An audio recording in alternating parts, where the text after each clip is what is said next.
Урматтуу социалдык сектордун кызматкерлери, бүгүн биз бир нече министрликтер боюнча айлык акыларды жогорулатуу жөнүндө чечим кабыл алгандыгыбызды сиздерге кубануу менен жарыялаймын.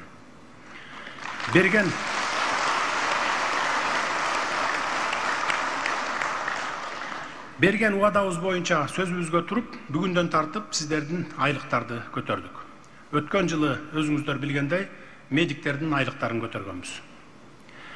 Мен маданият тармагынын кызматкерлеринин айлыктарынан баштагым келип турат. Менин жарлыгыма ылайык биз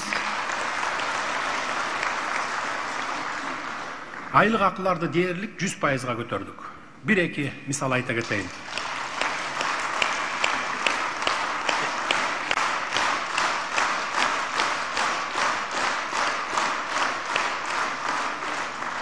Эгерде Ала Мүдүн райондук борбордук китепкананын жетектөөчү китепканачысынын айлык акысы мурда 10.875 сом болсо, эми 1-апрелден баштап анын айлык акысы 21.845 сомго 2 эсеге көбөйдү.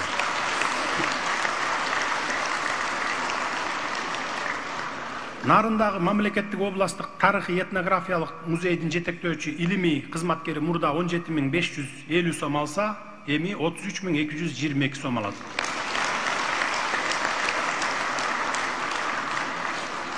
Айлык менен кошо бийик тоолуу жерлер боюнча кошумча үстөк толук сакталды. Ош академиялык Баабур атындагы театрдын актёру мурда 17.700 сом алса, эми 28.239 сом айлык алат. Республикалык Баялинов атындагы балдар китепканасынын жетектөөчү китепканачысы мурда 9.000 сом айлык акы алып келсе, эми 1-апрелден баштап 20.444 сом алат. Эмгек жана социалдык коргоо министрлигинин кызматкерлери боюнча да биз айлыкты орточо 2 эсеге жогорулаттык.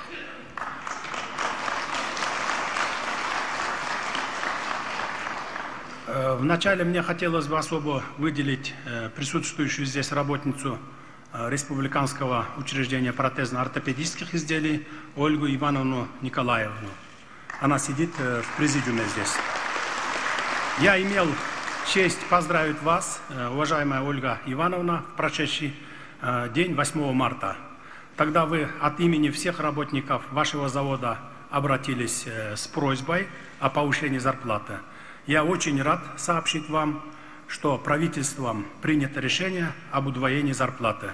Например, один из ваших коллег с 14-летним стажем сапожник, сам инвалид 3-й группы, до этого получал зарплату около 18 тысяч сомов в месяц, а с этого месяца будет начисляться зарплата в 36 тысяч сом.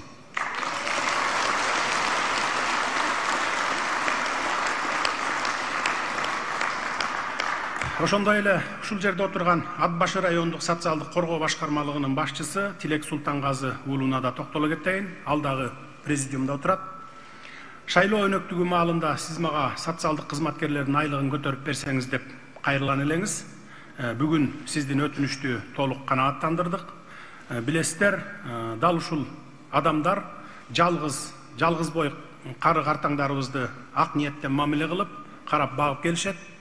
Ошондой эле турмушунда оор кырдаалга туш болгон балдарга да мээримин төгүп камкордук көрөт.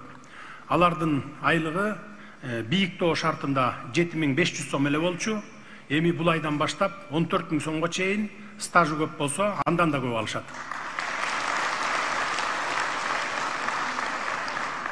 Саламаттыкты сактоо тармагынын кызматкерлеринин эмгек акы фондусу орто эсеп менен 50%га жогорулатылды.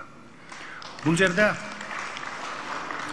айлык акылар категориялар үчүн төлөнчү төлөмдөрдү алып салуунун эсебинен жогорулатылат деген кептердин баары чындыкка коошпостугун дароо эле айтып кетейин. Биз категориялар үчүн төлөмдөрдү сактап калтырдык. Маселен, Сузак районунун номер 15-үй бүлөлүк дарыгерлер тобундагы 32 жылдык стажы бар үй бүлөлүк дарыгер мурда 17.000 сом алып келген болсо, 17.500 сом алып келген болсо, мындан ары ал 25.718 сом ала баштайт. Ысык көл облустук бириккен ооруканасынын 14 жылдык стажы бар медайымы медсестра 1 апрелге чейин 11.000 сом алса, ушул айдан тартып 17.248 сом ала баштайт. Албетте, медицина кызматкерлеринин айлык акысын талаптагыдай деңгээлде көтөрө электигибиз өкүнүчтүү. Бирок Кудай буйрса ага да жетебиз. Келечекте дарыгерлер бир нече эсе көп айлык акы алышы керек деп ойлоймун. Учурда бүтүндөй бир чоң команда милдеттүү медициналык камсыздандыруу фондунун системасын реформалоонун үстүндө иштеп жатат. Биз бул иштин натыйжасында медицина кызматкерлерине эмгек акы төлөө боюнча ачык, айкын жана татыктуу системаны калыптандыруу үчүн чечкиндүү чаралар көрүлөт деп турабыз. Эми билим берүү министрлигине токтололу. Министрликке быйыл кошумча 16 миллиард сом ашык каражат бөлүп бердик. Муну менен билим берүү министрлиги эң көп каржыланган министрлик болуп калды. Мында бардык категориялардагы кызматкерлердин айлык акысы 50%дан жогору көтөрүлдү. Эмгек акы системасы калыбына келтирилди. Акылат системасына өткөздүк. Категорияларды дагы киргиздик. Бул жерде орто мектеп мугалимдеринин орточо айлыгы 80%га өстү дегенибиз менен чындыгында айрым учурларда айлык акы 3 эседен ашык көтөрүлдү. Маселен, Лейлек районундагы башталгыч класстын мугалимин алалы, педучилищаны бүтүргөн, эмгек стажы жок мугалим мурда колуна 7200 сом алып келсе, 1 апрелден баштап ал колуна 21800 сом ала баштайт. Көрүп турганыңыздардай 3 эсеге көбөйүп атат. Дагы бир мисал. Ысык Ата мектебинин педагогикалык иш стажы жок, бакалавр даражасына ээ математика мугалими 1 апрелге чейин 10.450 сом алса, эми 25.300 сом ала баштайт. Урматтуу мугалимдер, кымбаттуу ата-энелер, ушул жерден биз баса белгилеп коюшубуз керек.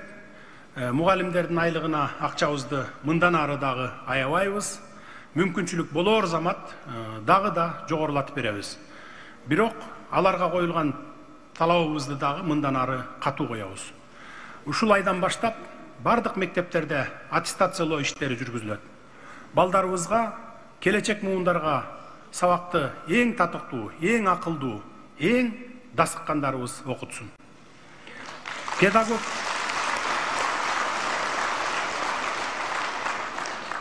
Педагог диплому болбосо дагы атайын курстан өткөн ага эжейлерди даярдап, биз быйыл жайында ар бир мектепке жок дегенде 10-15тен жаңы мугалимдерди алышыбыз керек. Өзгөчө математика, так илимдер, компьютер жана чет тил сабактарынан эң жогорку квалификациядагы мугалимдерге муктажбыз. Мен азыркы жаштарга дагы кайрыламын. Мектеп мугалими болуп иштеңиздер. Мындан жогорку ардак да, аброй да башка кесиптерде мындан ары өтө аз болот. Биздин улутубуздун эртеңки ийгилиги азыркы мектептерде гана жарала турганын эсибизден чыгарбашыбыз керек.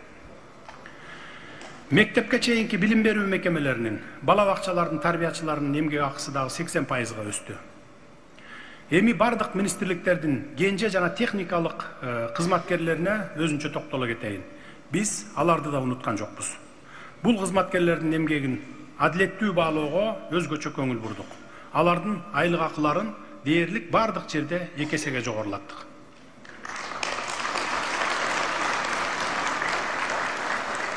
Урматтуу кыргызстандыктар, ошентип 1 апрелден тарта 309 миңге жакын